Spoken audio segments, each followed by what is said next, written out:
Hello friends, welcome to my blogging channel. তোমরা সবাই কেমন আছো? আমি কিন্তু খুব ভালো আছি। তো এখন তো ভাগ্নের বিয়ের ভিডিওগুলোই তোমাদের সঙ্গে শেয়ার করছি। তো ভাগ্নের বিয়ের ভিডিওতে তো আগের দিনের ব্লগে আমি তোমাদের দেখিয়েছি ভাগ্নের কিন্তু গায়ে হলুদ হয়ে গেছে। তো ও এসে স্নান করতে চলে গেছিলো। তো আমরা হলুদের বাটিটা সাজিয়ে নিয়েছি আমি আর দিদি মিলে। এরপরে ও বেরোতে ওকে রেডি করে দিচ্ছিলাম। ওর মাথায় পাগড়ি বেঁধে দেওয়া হচ্ছিল। কেন পাগড়ি বেঁধে দেওয়া পার্টিকুলার, তো আমাদের এখানকার নিয়ম অনুযায়ী, মানে গ্রামের নিয়ম অনুযায়ী তো পাগড়ি বেঁধেই কিন্তু বিয়ে করতে যায়, এবং পরবর্তীকালেতে বউ নিয়ে আসার সময় কিন্তু টোপর মাথায় দিয়ে বউ নিয়ে আসবে। তো সেই জন্য পাগড়ি বেঁধে দেওয়া হচ্ছিলো, যেটা আমাদের এখানে বিশেষ নিয়ম এবং বিশেষভাবে বাঁধা হয়। তো যেমনভাবে বাঁধা হয় আমি সেভাবে কিছুটা তোমাদের সঙ্গে শেয়ার করলাম। যদি বা ওদের পাগড়ির যে ওড়নিটা কেনা হয়েছিল ওটা কিন্তু অনেকটাই ছোট কিনে নিয়েছিল, তো জানতো না। তো আর ওখানে ঠিকঠাক পাওয়া যায় না, কিন্তু আমাদের গ্রামে ঠিকঠাকভাবে পাওয়া যায়। আর পাগড়ির ওড়নাটা অনেকটাই বড় হয়, তার মধ্যেই আমি যতটা ম্যানেজ করে বাঁধা যায় ততটাই বেঁধেছি। তো তোমাদের কেমন লাগলো অবশ্যই জানিও। তো এই ধরনের পাগড়ি বাঁধা খুব একটা তোমরা দেখোনি। তো এখন অনেকেই কি করে, পাগড়িটা বাঁধতে পারে না বলে কেনা পাগড়ি কিনে নেয়, কিন্তু আগেকার নিয়ম অনুযায়ী এইভাবেই কিন্তু পাগড়ি বেঁধেই বিয়ে করতে যেত। তারপরে ওকে একটু চন্দনের ফোঁটা দিয়ে দিচ্ছিলাম, যদিও বা এটা ওর প্রপার সাজ নয়, কারণ আমরা যেহেতু অনেক দূরে জার্নি করছি আর ভাগনা অনেক দূরে বিয়ে করতে যাচ্ছে, তো মাঝে একটা লজ বুক করা ছিল যেখানে ওকে আবার সাজানো হবে।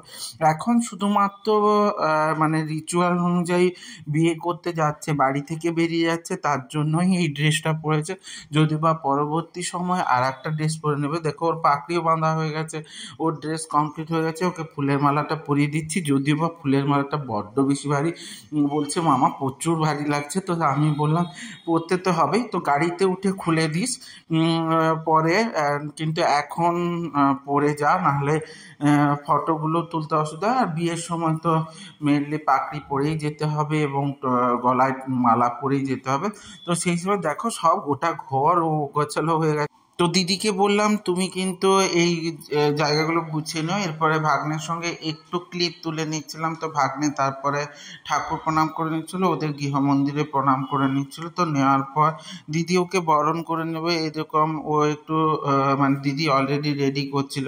তারপর ও বেরিয়ে চলে আসে রুম থেকে, মানে ঠাকুর ঘর থেকে। তারপর দিদি ওকে বরণ করে নিচ্ছে। তোমরা দেখো বিভিন্ন রিচুয়াল অনুযায়ী তো বরণের অনেক রকম রীতিনীতি আছে। তো দিদির পক্ষে একটু চাপেরই হয়েছে, আর জামাইবাবু তো অসুস্থ, সেক্ষেত্রে জামাইবাবু ওই সময় নিচে চলে গেছিলো গাড়িগুলো যেগুলো যাবে সেগুলোকে দেখাশুনো করতে। তো সেই জন্য জামাইবাবু এখানে ছিলেন না। তো দিদি বরণ করে নেওয়ার পর ওকে একটু দই মিষ্টি খাইয়ে দিচ্ছিল। তো ও বেশি কিছু খেতে চাইছিল না, কারণ ওর খুব পরিমাণে বলছিল গা গুলোচ্ছে। আমি সকাল থেকে তেমনভাবে কিছু খাইনি। তো বিয়ের রীতি অনুযায়ী তো জানো কিছু তেমন কিছু খেতে দেওয়া হয় না। তো সেটা ওর না খাওয়ার জন্য একটু গা গুলোচ্ছিল, ও তার জন্য কিছু খেতে চায়নি। তো দিদির বরণ করতে থাকছিল। তো এদিকে আর সব বরযাত্রী নিচে চলে গেছিল, গিয়ে গাড়িতে যাবে, কেউ বাসে যাবে, কেউ আর ওর একটা পার্সোনাল গাড়ি করা হয়েছিল। তো সেটা ওদের বাড়ির গাড়ি, কারণ দিদিদের বাড়িতে গাড়ি আছে। তো ওই গাড়িতে করেই বড় ভাগনা চালিয়ে নিয়ে যাবে। আর সমস্ত বন্ধুরা, ওর যারা বন্ধুরা তারা সবাই ওর সঙ্গে সংযুক্ত ছিল, মানে ওর সঙ্গে সংযুক্ত বলতে ওর গাড়িতে করেই যাবে। তো এইভাবে চলছিল সব কিছু। তো নিয়ম রীতি অনুযায়ী যেগুলো করে দিচ্ছে, তো দিদি তো করেই দিচ্ছিল। তারপর ওকে একটু জল খাইয়ে দিচ্ছিল। তো জল খাইয়ে দেওয়ার পর ও বিয়ে করতে যাবে। ওর ড্রেসটা দেখে সবাই বলছে বেশ সুন্দর লাগছে। তো ওর পাগড়িটা খুব বক্তব্য ছিল, খুবই ভালো বাঁধা হয়েছে, আমার খুব বেশ ভালো লেগেছে। আমি তো এই ধরনের পাগড়ি বাঁধা দেখিনি মামা। ও এখানকার থাকে না, তো ও বিদেশে থাকে, ওই জন্য ও এগুলো খুব একটা দেখেনি। তো ওর ক্ষেত্রে এটা খুব নতুন ছিল। তারপর দিদি ওকে জিজ্ঞেস করে নিয়েছিল যে কি নিতে যাচ্ছ বাবা। তো তখন ও কিছু বলতে চাইছে যাচ্ছিল না, হাসছিল। আমি তখন বলছিলাম তো বলে দে বউ নিতে যাচ্ছি, এখনকার দিনে ওইসব দাসি টাসি না, বউ নিতে যাচ্ছি। তারপর দেখো নেমে পড়ছে। এই সময় ফটোগ্রাফাররা খেয়ে চলে এসেছিল, তো একটু ভিডিও ক্লিপ ওরা করে নিচ্ছিল।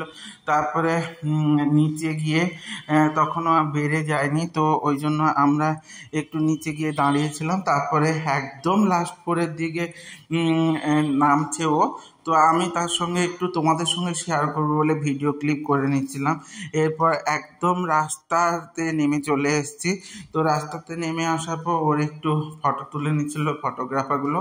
তো ওই দেখো ওই বড় গাড়িটা করে মানে বাসটা করে অনেক বরযাত্রী হবে, আমরা ওই ছোট যে গাড়িটা ওটা করে যাব। আর ওর একটা পার্সোনাল গাড়ি ছিল, সেটা দেখো ওই পার্সোনাল যে গাড়িটা ওটা ওদের বাড়ির গাড়ি, ওই গাড়ি করেই ও বিয়ে করতে যাবে। তো তার সামনে ও বিভিন্ন রকম ক্রেতা দেখিয়ে ফটো তুলছিল। তো এইভাবে জুড়ে থাকতে অবশ্যই লাইক কমেন্ট শেয়ার করে দিও, আর ইউটিউব থেকে দেখলে সাবস্ক্রাইব করে দিও, আর অবশ্যই বেল আইকনটা টিপে দিও যাতে আমার ভিডিওগুলো তোমাদের সামনে চলে আসে সবসময়। তো এইভাবেই সাথে থেকো, সঙ্গে থেকো, জুড়ে থেকো, আর আমাকে ভালোবাসা দিও, আমিও ভালোবাসা দেবো। সাথে থেকো, টাটা।